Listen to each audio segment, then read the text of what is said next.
One of the most resilient industries out there is gaming. And I'm not talking about gambling, I'm talking about video games. Billions and billions and billions of dollars are spent every single year on video games. And one of the things that survived fairly robustly during the course of the global crisis was the gaming industry. Now, the global crisis didn't crush gaming, but could the economy? Let's take a look. Here we go.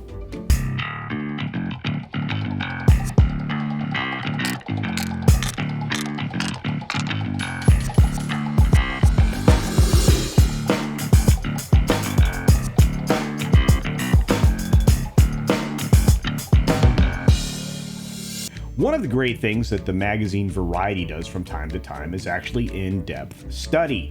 They do some great articles in their VIP section, the Variety Intelligence Platform section of their magazine. And again, it's a trade paper, so it's a lot on the shilly side, but it's perfectly fine, especially when they can back up what they're saying with numbers. Now, you may disagree with the conclusions, and I often do, but at least we have some data to pull from, and that's why I like this particular article. From this article, COVID didn't slow video game spend. A souring economy just might. Now, when COVID-19 brought many markets to a screeching halt, video games stayed golden. As parents scrambled to get consoles for kids stuck at home, remember that? Trying to find, a PS5, sometimes a PS4, even a Switch. It became impossible to find a Switch. You couldn't find it at the big box stores. You couldn't find it online. You had to wait for weeks. There were problems with that. But of course, anyway, I went off the story, but we'll keep going. And retired gamers found themselves picking up their controllers again. That would be older folks who'd given up gaming. By the way, I've never given up gaming. Started video gaming when we were putting quarters in machines way back in the day, and we had Pac-Man and Asteroids and Defender and Tutankhamun and so many others, right? But I never quit. I play everything. Well, a lot of everything. There are some things I just am not interested in, and if you're a free-to-play game, it just means you're trying to get more money out of me than if you actually just charge me an upfront price. But I digress. Once again, way off track. We'll keep going. An industry that was already posting year-over-year record revenues soared to nearly $180 billion globally in 2020. Not a surprise. Billions and billions and billions. The games market bested itself again in 2021, bringing in more than $190 billion as other entertainment markets like exhibition were still in recovery. Immediate takeaways labeled gaming recession-proof. A designation that is being questioned amid the heightened fears of a post-lockdown recession looming over 2022. Yeah, that's actually not quite being accurate or honest about the situation, but that's okay. After all, there was been an increase in the new standard gaming price from $60 to $70, which I think is quite ridiculous, but it is what it is. On top of newer hardware already being expensive. That's right, the PS5 is a very expensive console if you can find one. If you go to the secondary market, you're going to pay a lot more. Adding fuel to the fire, the enticing growth of gaming content spend seen throughout the pandemic has slowed significantly. Well, it's slowed for a lot of reasons. You don't have quality games. Studios are actually releasing incomplete games and patching on day one or on day zero, depends. You still run into issues with games that are years old. Bethesda is notorious for releasing incomplete games and patching for years on end, and then eventually opening it up to the community to solve those problems. Well, unfortunately, you couldn't do that with Fallout 76, but there have been a lot of shaky starts to gaming. Anyway, here we go. Content spend growth throughout 2020 ahead of new consoles from PlayStation and Xbox launching in Q4 was the direct result of unusual circumstances stemming from the global crisis, as it was unlikely that quarterly year-over-year growth would remain above 20%. Still, the first quarter of 2021 was 17.5% above what 2020 equivalent pulled in. Not bad. Whereas the first quarter of 2022 only grew at 4% year-over-year, well below the rate seen throughout the rest of 2021. Well, the economic landscape shifted, of course, as did the people going back to work and other things like that. So, and again, we'll talk specifically about the fact that, people aren't spending as much time as home. People were looking to get out of their houses after being cooped up in them for, the majority of, a year and a half. So anyway, mobile remains the primary driver of growth, which is terrible in my opinion. But hey, if you're a mobile gamer, good on you. Overall, so there nothing much has changed there. Per Kagan, who is from the research media unit at the S&P Global Market Intelligence, says that 2022's first quarter saw more than 31 billion on mobile content, which represents a record for the sector. So that's pretty good. Meanwhile, growth for content spend on consoles and PC is stagnating amid rising preference for subscription services like PlayStation Plus and Xbox Game Pass. What can you blame them?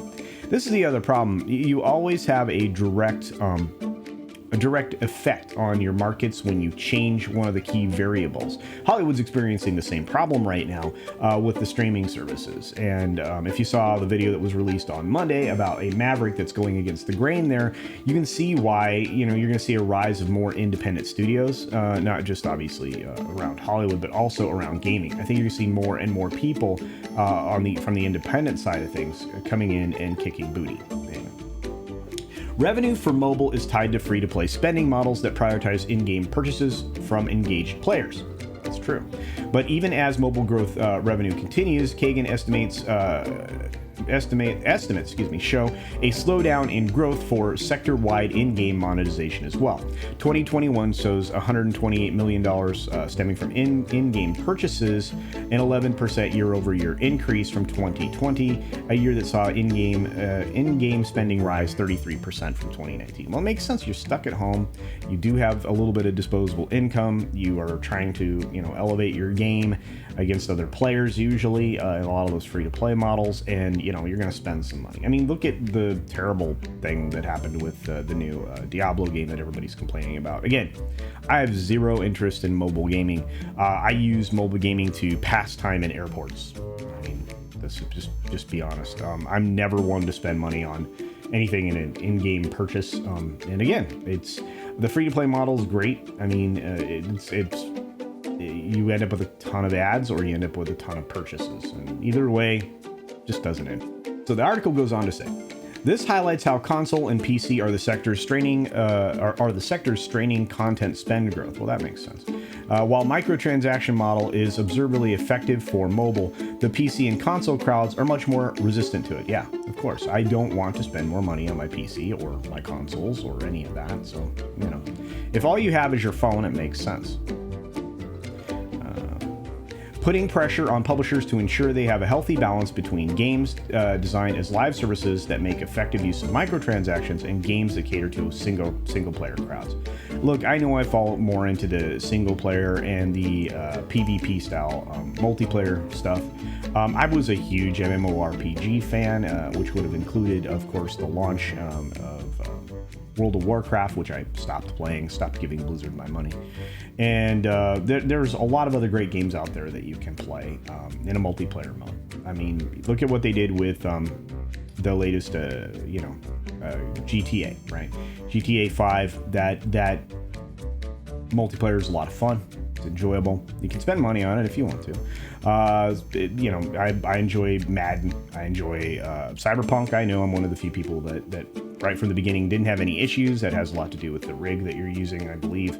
But as they patched and fixed that game, it became more and more wonderful to play. Red Dead Redemption 2 is wonderful for a myriad of reasons, but I digress. I can get into all the games that are enjoyable, but I'm just not a phone game guy. So anyway, they go into the biggest M&A deals that were announced during 2022 with all the purchases by these large entities. I'm not a fan of these acquisitions are actually going to lead to less competition. It'll lead to less innovation, just like it does all over the place. It's one of the reasons antitrust laws were put in place, because if you own your competition and there is none left, you have no reason to innovate or do anything new, that you're just going to keep pumping out the same junk. That's why independence is so important. Activision Blizzard has seen a major mobile asset in Candy Crush publisher King, which further complements the ground Activision broke in transitioning its Call of Duty franchise into a lucrative live service. Well, you also turned off some players at the same time. And of course, they're doing that over multiple platforms, yada yada. Releasing high quality AAA games takes time and is costly. There's no lie there. Wow, can you imagine how much they spend now? And it's funny when you look at the scale over time of what these different studios have done, increasing the total number of people that it takes to make a game. I've always been amazed at, we ended up with some of the early versions of Bethesda's Elder Scrolls, and the Elder Scrolls games were incredible, right? All the way through. I would say Skyrim was probably the last good one, and those games were great, and they had smaller teams. But by the time they got to Skyrim, the team of people that worked on that game was out of hand. And that's why they cost so much money, is all the people that you're dedicating all the time, and then the marketing that goes along with it. Anyway, that's why the article goes on to say SIE sought to bring Bungie into the fold as a means of expanding in-game revenue via the popularity of Destiny 2 before it completes development on its own live service projects. Likewise, Take-Two completed purchase of mobile gaming company Zynga. Yeah, that was weird. Will give it a backbone of in-game monetization that supports development of big games like Grand Theft Auto 6, which I am looking forward to. That's a priority for the publisher Rockstar that has nearly already nixed updates to Red Dead Online and planned remasters of Red Dead Redemption and Grand Theft Auto 4. Well, Grand Theft Auto 4 was a good game, in my opinion. Nico Bellic, he was awesome anyway. Such AAA games continue to be delayed into 2023. This keeps happening. Square Enix's Forspoken for PlayStation, as well as Microsoft subsidiary Bethesda's Redfall and Starfield. I don't know that we'll ever see Starfield. That game has been in development forever. Both of which will be exclusive to Xbox. By the way, that also means that you'll be able to play it on your PC, most likely. So it's not really that exclusive, but I'll keep going.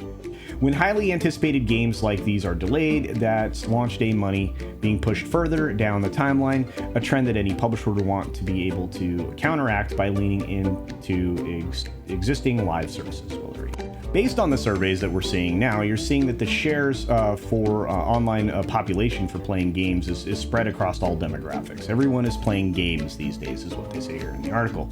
But younger generations remain the most common spenders. Of course, that's per a Newzoo survey, comprising more than 75,000 online individuals across the globe. So at least it was spread out.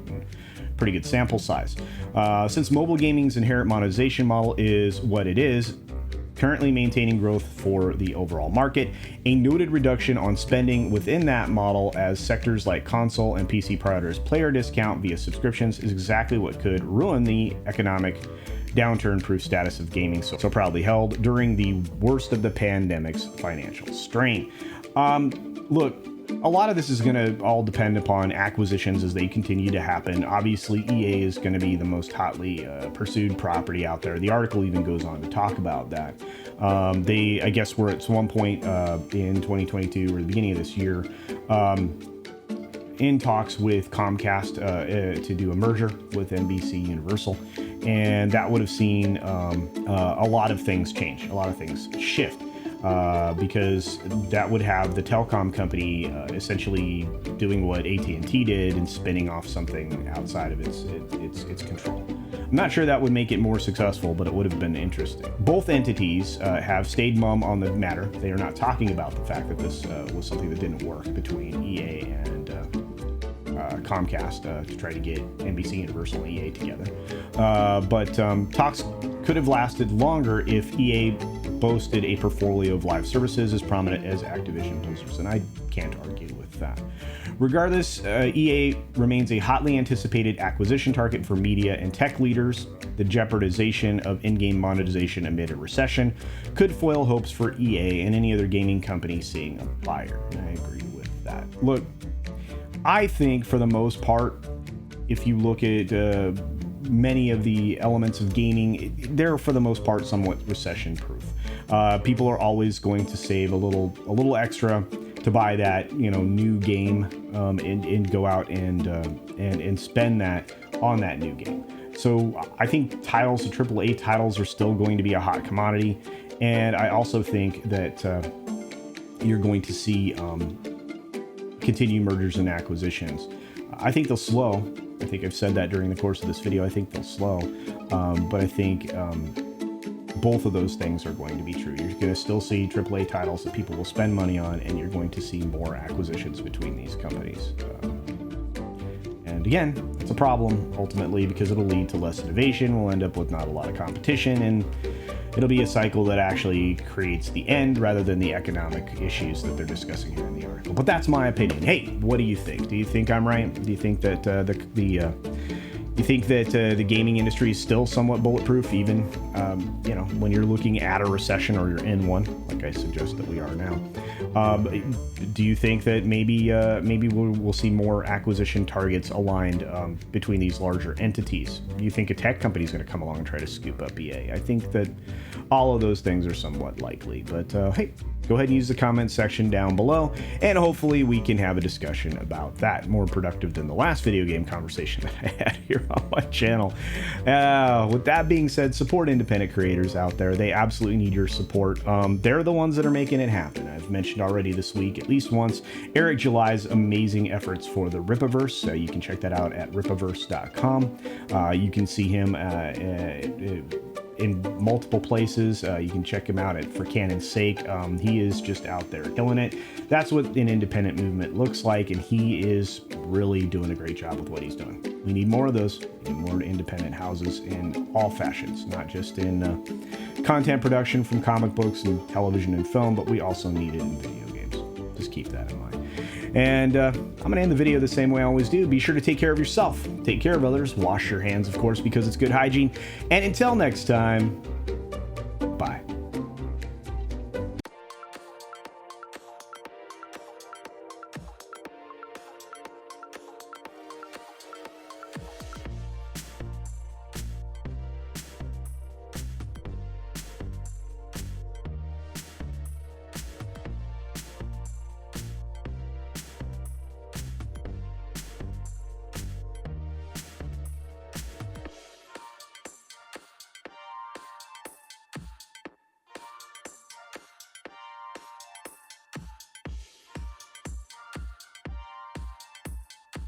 Thanks for visiting today. Be sure you're subscribed and hit that for alerts. Yay! Of course, like and share all of the videos that you can, as it helps with the algorithm. Have a great day.